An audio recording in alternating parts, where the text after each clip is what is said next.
You went to Great Britain? Yes, I did. I spent a year there and ended up in the Pathfinder force. Now, in the Pathfinders, just tell us what you guys had to do. We had to lead the attack into Europe at night. It was so difficult to navigate in bad weather and ground fog and enemy attack and so on. And so we dropped markers across Europe for the following planes. And then... So the big bombers would come in their they formation, were but following. you guys were out in front. That's the idea. And I guess you flew at very low altitudes frequently too. No, we didn't actually. We were up high. The whole attack was led from up high, actually. And we had to sort of set up the stage for the bombers to go in and do their work. So you would find out the railway junctions and the factories and the ball bearing factories and the factories making submarines and so on. Yes, that's right. And you would mark them out so the bombers could come in. That's right. Did the Pathfinders suffer a great deal? Well, heavy casualties? They were a target because if the enemy could stop the Pathfinders dropping these markers, well, they'd accomplish something very great. Now, one night when you were leading an expedition, something happened. Tell me about that. Oh, you're referring to this voice. Yes, we'd just come out of a fighter attack, and you know, the whole crew is feeling very upset after a fighter attack and trying to settle them down. And then myself searching the sky and feeling the need to, you know, what am I doing here? I'm an Australian. I belong 12,000 miles away in Australia, and here I am in this mess. And my eye was searching the sky for attacking fighters, and then it seemed as though the sky started to come in towards me, and I saw the perfection and order, Gordon. That moved me. It caught me up. So you're piloting a plane? Yes. And you're thinking about the perfection of the universe? I mean, you don't have time, do you, in the midst of a battle? I mean, what a crazy time to start thinking about things like that. Well, out of this sort of pan vision of stars coming in toward me, this voice seemed to move from deep within me.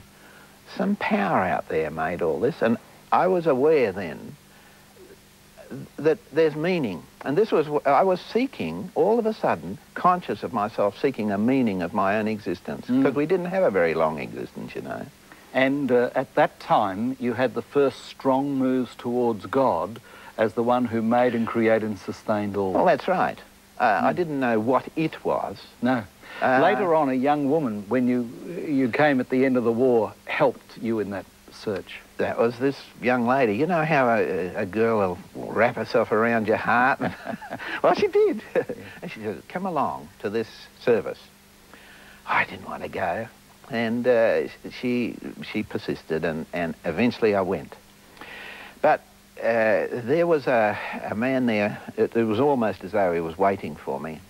And after the service, he led me out under the street lamp. I wanted to hit him on the nose because he was talking about Jesus Christ. And all I knew of Christ was, well, a gutter word. And he led me out under the street lamp. And for 2 hours, he opened the scriptures to me. And led you to the Lord. He showed me who Jesus Christ is. Right. You know, what a turnaround for a guy that you just knew this name as a gutter word, and all of a sudden is seeing this person coming alive through this wonderful book, the Bible. Now, you married the young lady.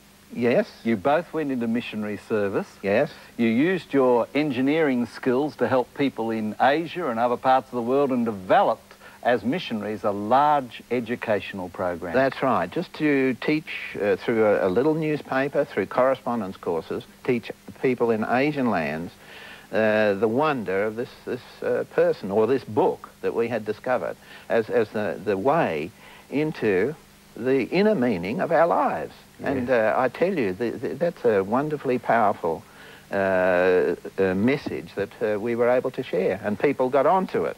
I can tell you it's quite an incredible story, and I've got Tom Scotland's book here. It's called Voice from the Stars. Now, if you want that, I can arrange for a copy to be posted to you. It costs $19.